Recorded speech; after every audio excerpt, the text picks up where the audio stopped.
पृथ्वी का आखिरी दौर साल 2242 था। धरती अब वैसी नहीं रही जैसी पहले थी। नदियाँ सूख चुकी थीं, जंगल झुलस चुके थे और आसमान हमेशा धुंधला ही रहता था। शहर अब केवल लोहे और कंक्रीट के विशाल ढांचे रह गए थे और हवा में मानव जीवन के लिए ज़रूरी ताजगी अब दुर्लभ हो चुकी थी। आयशा अपने छोटे भाई आरव और माता पिता के साथ अपने घर के कमरे में खड़ी थी। कमरे की खिड़की से बाहर देखा तो धरती की धूल भरी हवाओं में खेलती रोशनी भी फीकी लग रही थी। माँ, हम सच में ईडन प्राइम जाएंगे? आरव ने उत्सुकता से पूछा। हाँ बेटा, उनकी माँ ने गहरी सांस लेते हुए कहा। अब हमारे पास यही आखिरी मौका है। आयशा ने अपने हाथों को जोर से आपस में दबाया। उसके मन में आशा और डर दोनों थे।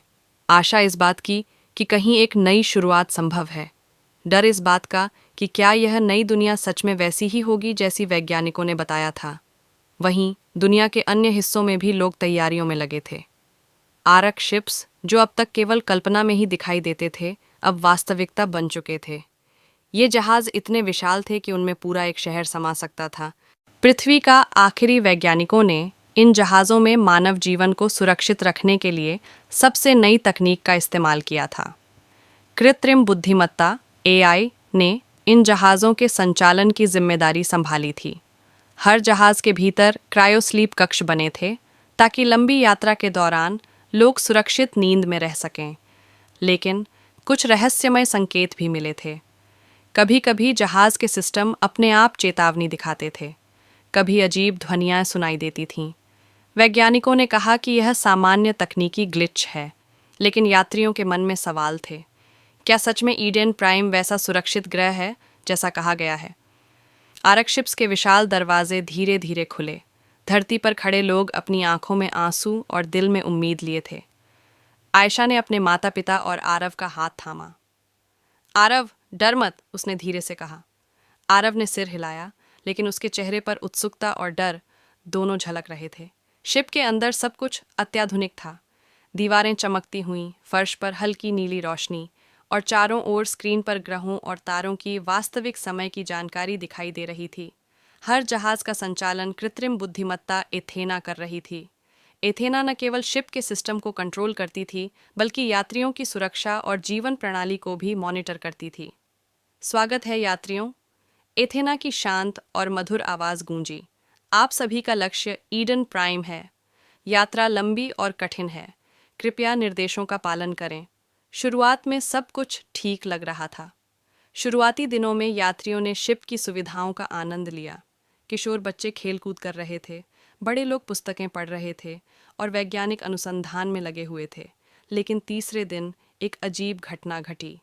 आरक शिप के अंदर कुछ अजीब ध्वनियाँ गूंजने लगीं। शुरुआत में यात्रियों ने इसे हवा और मशीनरी का सामान्य शोर समझा, लेकिन जल्द ही यह आवाज़ें लगातार होने लगीं। आयशा अपने माता पिता के साथ उस ध्वनि की ओर गई। माँ, ये क्या है? आरव डर के मारे चिल्लाया। शायद कुछ तकनीकी समस्या है।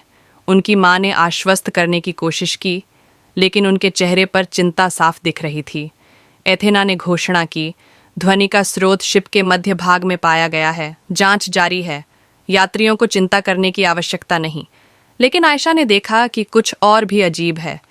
जहां भी ध्वनि आती, वहां सिस्टम स्क्रीन पर छोटे छोटे चमकते लाल संकेत दिखाई दे रहे थे। यह संकेत सामान्य अलार्म नहीं लग रहे थे। कुछ ऐसा प्रतीत हो रहा था जैसे शिप खुद को छुपा रहा हो। वहीं यात्रियों के बीच भी मन की हलचल शुरू हो गई थी। कुछ लोग डर के मारे बात नहीं कर पा रहे थे। कुछ लोग कह रहे थे कि यह सिर्फ तकनीकी ग्लिच है, लेकिन कुछ ने पूछा, क्या सच में ईडन प्राइम सुरक्षित है? शिप की यात्रा दिनों से लंबी होती जा रही थी। मानव मस्तिष्क को सामान्य दिनचर्या और नींद की आदतों से अलग क्रायोस्लीप और कृत्रिम वातावरण में जीने की आदत डालनी पड़ रही थी। आयशा ने महसूस किया कि यह यात्रा सिर्फ शारीरिक नहीं, बल्कि मानसिक चुनौती भी है। इसी बीच शिप के मुख्य वैज्ञानिक डॉक्टर करण ने यात्रियों को एक सभा में इकट्ठा किया। हम जानते हैं कि कुछ लोग डर महसूस कर रहे हैं, लेकिन याद रखें, हम इस यात्रा में मानव जाति के भविष्य को लेकर जा रहे हैं। हर कदम सोच समझकर उठाया गया है। लेकिन सभा खत्म होने के बाद भी आयशा का मन शांति से भर नहीं रहा था। उसने आरव की ओर देखा, जो नींद से जागा था। भैया, मुझे कुछ अजीब लग रहा है, उसने कहा। मुझे भी, आयशा ने धीरे से उत्तर दिया। कुछ छुपा है इस शिप में। शिप के तीसरे हफ्ते में एथेना ने अचानक सभी यात्रियों को चेतावनी संदेश भेजा। सावधान, मध्य भाग में अनियमित ऊर्जा प्रवाह का पता चला है। कृपया केवल अधिकृत वैज्ञानिकों के साथ ही जांच करें। आयशा और आरव डर से चुपचाप अपनी कैबिन में बैठे थे। माँ, क्या यह खतरा ईडेन प्राइम तक पहुंचने में रुकावट बन सकता है? आरव ने फड़फड़ाते हुए पूछा। हमेशा याद रखो बेटा, डर के आगे बढ़ना ही हमें विजयी बनाता है, उनकी माँ ने शांत होकर कहा। लेकिन आयशा जानती थी कि यह केवल सामान्य तकनीकी गड़बड़ी नहीं थी। वह महसूस कर रही थी कि शिप में कुछ और भी छुपा है। डॉ करण और उनके वैज्ञानिक टीम ने जांच शुरू की। शिप के मध्य भाग में पहुंचने पर उन्हें कुछ ऐसा मिला जिसे देखकर उनकी आंखें चौंधिया गईं। मध्य भाग की दीवारें चमक रही थीं और वहां अजीब क्रिस्टलीय संरचना उभर आई थी। क्रिस्टल अपने आप हल्की नीली रोशनी बिखेर रहे थे। डो करण ने हाथ ऊपर उठाया और कहा, यह किसी प्राकृतिक संरचना जैसी नहीं लग रही। शायद यह शिप के निर्माण के समय नहीं थी, यह कहीं बाहर से आई है। आयशा और अन्य वैज्ञानिक पास खड़े थे। क्या यह हमें नुकसान पहुंचा सकती है? किसी ने डरते हुए पूछा। एथेना ने तुरंत जवाब दिया, क्रिस्टल सुरक्षा प्रणाली को प्रभावित नहीं कर रहा है, लेकिन इसका स्रोत अज्ञात है। आगे की जांच जारी है। लेकिन कुछ यात्रियों का डर बढ़ने लगा। कई लोग बोल रहे थे कि शिप के अंदर कोई और भी जीवन है। कुछ ने कहा कि यह सिर्फ मानसिक प्रभाव है, क्योंकि शिप में लंबे समय से क्रायोस्लीप के बाद नींद और हकीकत का अंतर धुंधला हो गया है। इस बीच आयशा ने देखा कि क्रिस्टल धीरे धीरे हल्की कंपन पैदा कर रहे हैं। एक अजीब सी ध्वनि कमरों में फैल गई। आरव डर से अपनी बहन की ओर चिपक गया। आयशा, यह आवाज़ मेरे कान में गूंज रही है। क्या यह शिप की मशीनरी है? आयशा ने धीरे से कहा। नहीं, ये कुछ और है। ये क्रिस्टल हैं और ये हमें कुछ बताना चाहते हैं, शायद चेतावनी। डॉ करण ने आदेश दिया कि क्रिस्टल के पास विशेष जांच यंत्र लगाया जाए। जैसे ही यंत्र ने क्रिस्टल की ऊर्जा को स्कैन किया, शिप में सभी लाइट्स थोड़े समय के लिए बंद हो गए। यात्रियों में हड़कंप मच गया। कुछ लोगों ने रोशनी लौटने तक जमीन पर गिरकर प्रार्थना की। एथेना ने तुरंत घोषणा की, सभी यात्रियों को सचेत किया जाता है कि मध्य भाग में अनधिकृत प्रवेश खतरनाक है। कृपया शांत रहें। लेकिन आयशा अब और चुप नहीं रह सकी। उसने डॉ करण से कहा, डॉक्टर करण, मुझे लगता है कि यह सिर्फ शिप की समस्या नहीं है। ईडन प्राइम तक पहुंचने से पहले हमें इसका समाधान खोजना होगा। यदि यह अनजानी शक्ति शिप के नियंत्रण को प्रभावित कर सकती है, तो हम पूरी मानव जाति को खतरे में डाल रहे हैं। डॉ करण ने उसकी गंभीरता को समझा। ठीक है आयशा, तुम और कुछ भरोसेमंद वैज्ञानिक हमारे साथ रहो। हम इस रहस्य को सुलझाएंगे। और इस तरह आयशा और उसकी टीम ने पहली बड़ी चुनौती का सामना करने का निर्णय लिया। यह चुनौती सिर्फ तकनीकी नहीं थी, बल्कि मानव साहस और बुद्धि की परीक्षा भी थी। आयशा और उसकी टीम मध्य भाग में क्रिस्टल के पास पहुंची। क्रिस्टल अभी भी हल्की नीली रोशनी बिखेर रहे थे और उनकी हल्की कंपन से शिप के पैनलों में अनियमित ऊर्जा तरंगें फैल रही थीं। डॉ करण ने स्कैन यंत्र चालू किया। स्क्रीन पर डेटा झिलमिलाने लगा। यह अविश्वसनीय है, डॉ करण ने धीरे से कहा। क्रिस्टल किसी अज्ञात ऊर्जा स्रोत से जुड़े हैं। यह शिप के कंप्यूटर सिस्टम और जीवन समर्थन प्रणाली पर प्रभाव डाल सकते हैं। अगर हमने इसे अनदेखा किया तो आने वाले दिनों में बहुत बड़ा खतरा हो सकता है। आयशा ने अपने हाथों में दस्ताने पहनकर क्रिस्टल को छुआ। जैसे ही उसका हाथ क्रिस्टल के पास गया, उसे एक हल्की गूंजती आवाज़ और चमक महसूस हुई। उसने अपने कान में फुसफुसाहट सुनी, जैसे कोई कह रहा हो, सावधान रहो, नई दुनिया खतरों से भरी है। आरव डर के मारे अपने बहन का हाथ पकड़ लिया। आयशा, मुझे यह जगह पसंद नहीं आई। मुझे लगता है कि हमें वापस जाना चाहिए। आयशा ने उसे शांत करते हुए कहा, आरव, डर के आगे ही साहस है। हम इसे सुलझाएंगे, तभी ईडेन प्राइम तक सुरक्षित पहुंच पाएंगे। डॉ करण ने टीम को निर्देश दिया, हमें इन क्रिस्टलों की ऊर्जा को स्थिर करने का तरीका खोजना होगा। किसी भी तरह के रिस्क को नज़रअंदाज नहीं किया जा सकता। टीम ने तुरंत एथेना के साथ मिलकर एक नया एनर्जी फील्ड मॉड्यूलेटर स्थापित किया। लेकिन जैसे ही मॉड्यूलेटर चालू हुआ, शिप में अचानक भारी कंपी और तेज लाइट फ्लैश हुए। यात्रियों के कमरे हिलने लगे और कई लोग डर के मारे चिल्लाने लगे। एथेना ने ध्वनि और चेतावनी के साथ घोषणा की, सभी यात्रियों को सतर्क किया जाता है। शिप को अस्थायी अस्थिरता का सामना है। कृपया अपने सुरक्षित क्षेत्रों में रहें। आयशा ने देखा कि कुछ क्रिस्टल धूल और छोटे टुकड़ों में टूट रहे थे और शिप के पैनल पर लाल चेतावनी लाइट चमक रही थी। हमारे पास बहुत कम समय है, उसने डॉक्टर करण से कहा।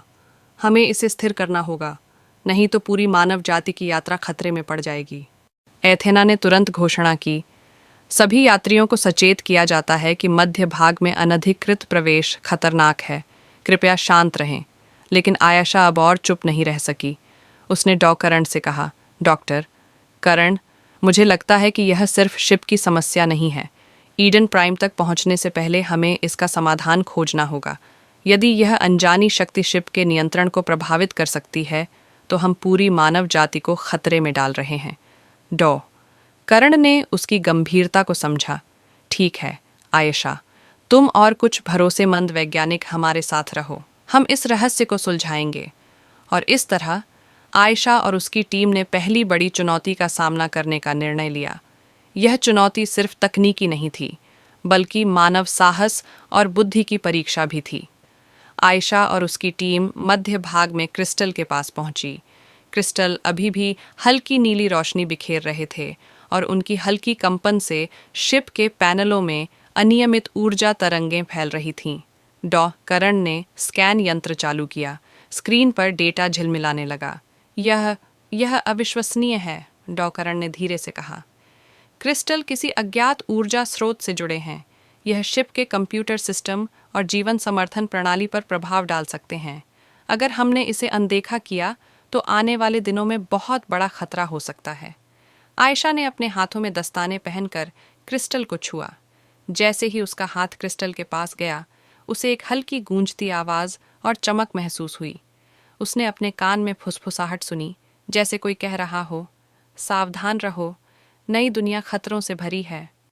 आरव डर के मारे अपने बहन का हाथ पकड़ लिया। आयशा, मुझे यह जगह पसंद नहीं आई।